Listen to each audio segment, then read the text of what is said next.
Ok, débriefing du raid des Trois Couvents. Donc aujourd'hui on est à J+2 ce mardi. Bon, je vais pas faire durer le suspense plus longtemps, donc ça s'est très bien passé. Je finis 5e au scratch et premier M2. Donc au-delà de ce résultat, je mets 6h15 sur la course, ce qui est vraiment le plus gros motif de satisfaction parce que je visais allez, au pire des cas moins de 7 heures. Je m'étais mis mon meilleur objectif à 6h30 et j'avais rentré 6h45 dans la montre avec le Pace Pro. Ça m'indique tous les kilomètres mon retard ou mon avance par rapport à la course. Donc voilà, 6h45, je m'étais dit comme ça, c'est toujours plus agréable d'avoir de l'avance quand la montre indique de l'avance sur le temps, plutôt que d'être toujours juste. Donc vraiment très bonne sensation. Dès le départ, des jambes plutôt correctes, plutôt bonnes. J'avais un petit peu peur d'avoir toujours maintenant les mêmes sensations que j'avais eues lors du Moyen-Duc l'année dernière, sur un profil similaire, c'est-à-dire une première montée assez longue. Donc là on avait quasiment 1000 mètres de montée dès le début. Voilà, j'avais peur d'avoir besoin de me chauffer longtemps. Et puis sur le Moyen-Duc, il y avait une espèce de torpeur qui s'était installée. Et puis, voilà, vers la fin de la montée, c'était redevenu bien. Mais là, finalement, non. Vraiment, tout de suite des sensations correctes. Voilà. Sur la course, il y avait aussi en duo mes collègues. Je m'étais mis juste derrière eux parce que je savais qu'ils allaient partir. Enfin, je pensais qu'ils allaient partir plus vite que moi en théorie, donc je voulais pas me mettre dans le rouge dès le début. Et au final, j'ai pris mon rythme et je les ai dépassés. Parce que voilà, j'avais vraiment de bonnes sensations. Terrain bien boueux, mais ça allait avec ma fat speed plus bâton, ça faisait.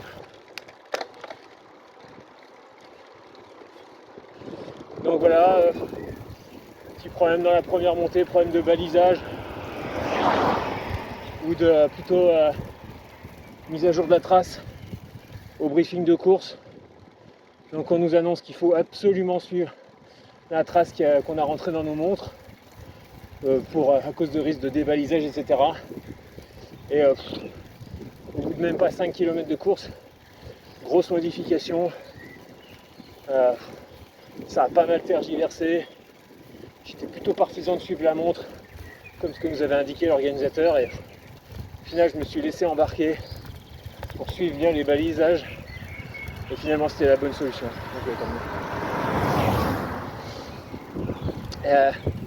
arrivé là-haut, donc en haut de la première grosse bosse, si on peut appeler ça une bosse, 1000 mètres de dénivelé. Donc on bascule vers le premier monastère, premier couvent à la Corrie. Donc là ça déroule bien en descente. Je suis dans un petit groupe de 3, on est 7, 8, 9 annoncés. Premier ravito. Puis une autre, on a enquillé sur une autre petite bosse, une bosse de 350-400 mètres de dénivelé. Ça monte bien. On est dans un même rythme global avec les gars, mais avec chacun ses qualités.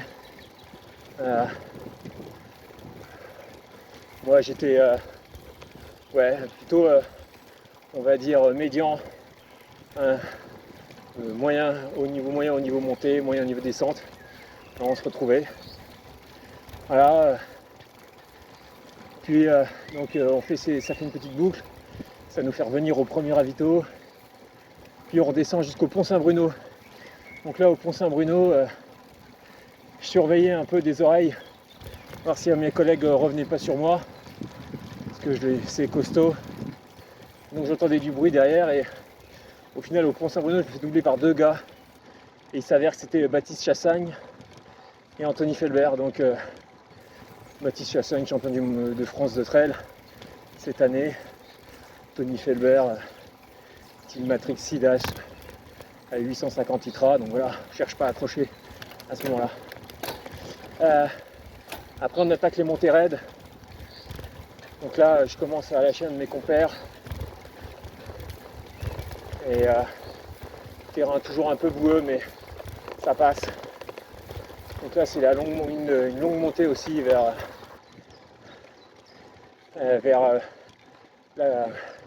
la Corrie. Enfin il y a une redescente d'abord. Après, bonne sensation dans la montée.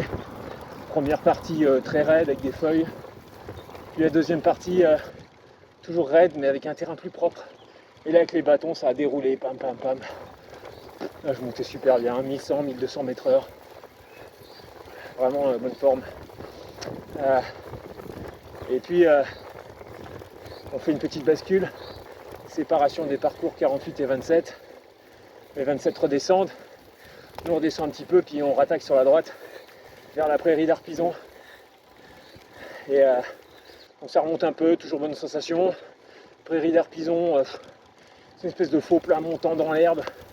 Il n'y a pas une super dynamique de course là-dessus, mais voilà, ça passe, on arrive au col d'Arpison, et là ça redescend bien. Encore de bonnes sensations. Puis direction là, ravito de la Corrie, donc km 30. Col de la Corrie, je prends le temps de me ravitailler un peu, je refais le plein d'un bidon en coca. Et on attaque la montée, je me sentais encore bien. La montre annonçait une montée de 550 mètres de D+, sur 3-4 km. Je me suis dit, là la course est presque faite, parce que j'ai vraiment de bonnes jambes, et je me vois pas craquer là-dedans. Bon en fait ça a été un petit peu plus dur que prévu, parce que la montée était hyper longue.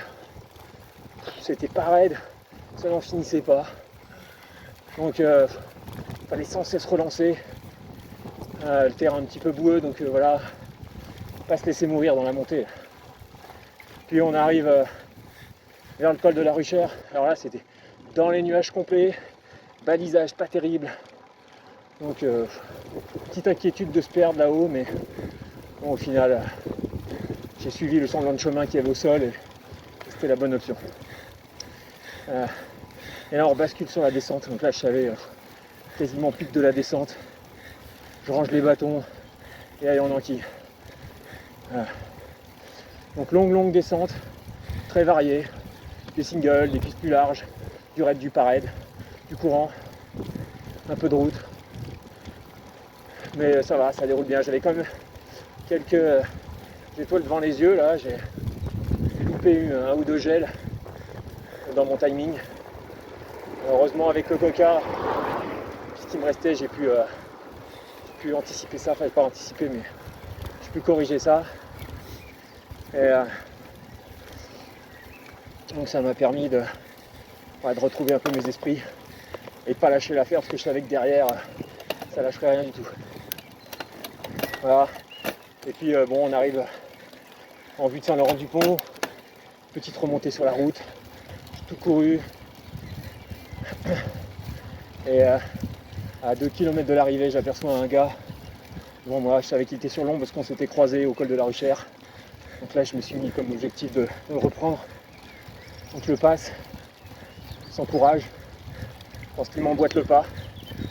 Et là je regarde ma montre et je vois que je vais être en 6h, 6h15, un truc comme ça. Et là je suis vraiment content, vraiment super satisfait. Donc, je franchis la ligne d'arrivée en 6h15. Et voilà, belle course bien pleine. Donc mes grosses satisfactions c'est ça, c'est d'avoir tenu toute la course sans gros coup de mou, sans rien lâcher. Une perf, alors je sais pas si on peut vraiment comparer, mais une meilleure perf qu'au championnat de France de trail parce que au championnat de France j'avais eu quand même un gros coup de mou, j'avais moins bien géré l'alimentation. Depuis le départ j'avais moins la forme, il avait fallu que j'attende au moins 1 heure avant que ça vienne. Là voilà, alors évidemment je compare pas la place, parce que le niveau est pas du tout le même. Mais voilà, tout ça a des sensations vraiment, j'ai l'impression d'avoir progressé quand même si il s'est passé qu'1 mois et demi entre les deux, mais mon gros motif de satisfaction, c'est l'alimentation. Pas une nausée alors que je me suis envoyé des gels, du coca comme un gros porc. Et franchement, tout est bien passé. C'est l'entraînement qui paye aussi parce que j'ai vraiment fait l'effort de m'entraîner aussi au niveau alimentaire. C'est-à-dire que dans toutes mes sorties, je bouffais du gel. Et franchement, ça a payé le jour de la course. Ça a vraiment fait la différence, je pense. Et aussi, je m'étais emmené 2 sushis aussi, 2 petits sushis. Des maquis en fait, si vous préférez. Et ça m'a fait du bien aussi ça m'a permis de modifier un petit peu. Par contre, j'avais une barre de céréales aussi. J'ai essayé de la manger à un moment donné, impossible. Elle m'est restée 20 minutes dans la bouche. Possible de mâcher et tout, alors que les gels passaient vraiment nickel. Donc ça, vraiment top. Donc voilà, bien récupéré de ces championnats de France de trail, de tout l'entraînement qui était passé avant. C'est un objectif intermédiaire, mais voilà. Donc dommage que j'ai pas eu le droit au podium par catégorie. Dommage aussi qu'il n'a pas fait beau. Bon, il n'a pas plu, c'est déjà ça, mais c'était tout couvert. Donc bon, du coup on a gagné du temps, on n'a pas cherché à profiter de la vue.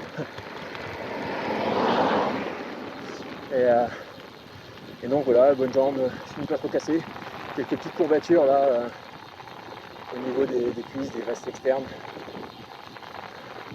Petite gêne derrière genou gauche.